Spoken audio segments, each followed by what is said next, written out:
Okay, everyone, Hunter will be here soon. Let's make sure that everything's set and ready. We're rolling? Good. Everyone, please welcome Hunter S. Tadin.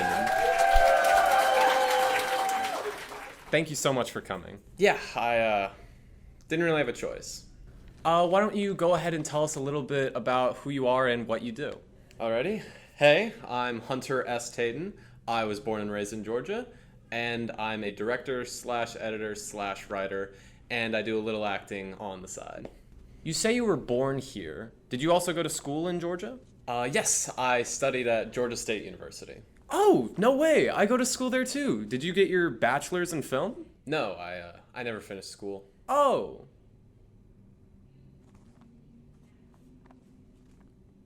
Well, how long have you been in the film industry? About 5 years. Really? Technically.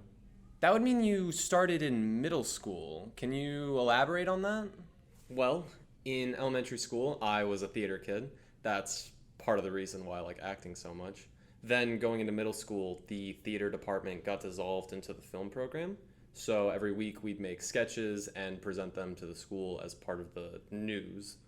Then basically did the same thing in high school. I just fell in love with making stuff, and that's when I decided that this was going to be my career path. So yeah, about 5 years in the industry, technically speaking. It's good to know you have so much experience in the professional business. You said you fell in love with making stuff. What kind of stuff were you referring to? Well, in high school, I was in charge of the school news. I never really had an interest in media broadcast as a career, but I did enjoy creating entertainment to show off to the whole school once a week. I would write weird, albeit funny sketches to show off to my classmates. That's kind of why I love all of those aspects of filmmaking. Truly inspiring. You mentioned that you love all aspects of filmmaking. Have you ever had any doubts about your career choice? Oh, all the time. Not least of all when the strikes started happening earlier this year. I had no idea what was going to happen to the industry, but I knew that I wanted to do this. I made a promise to myself that I would end up making movies for a living, and I intend to keep that promise.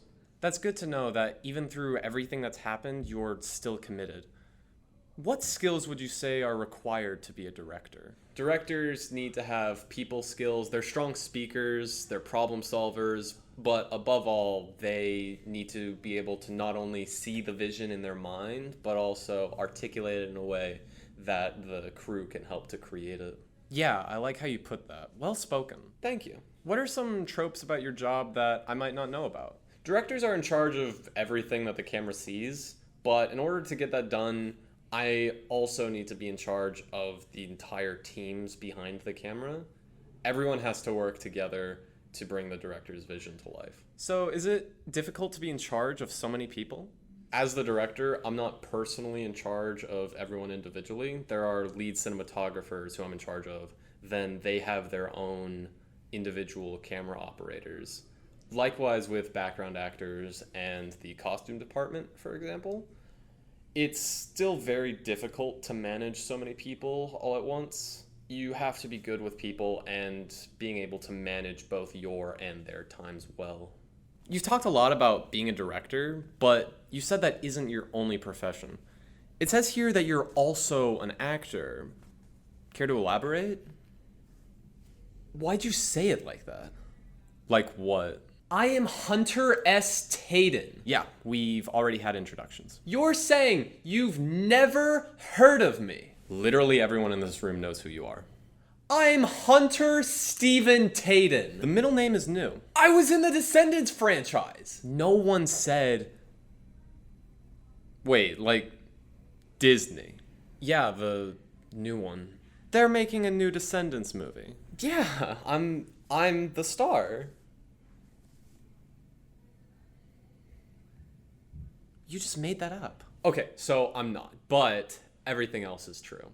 So does it, continue the story with the original cast? No, it's a whole new story, but it's set in the Descendants universe. Descendants: The Rise of Red airs on Disney Plus November 25th.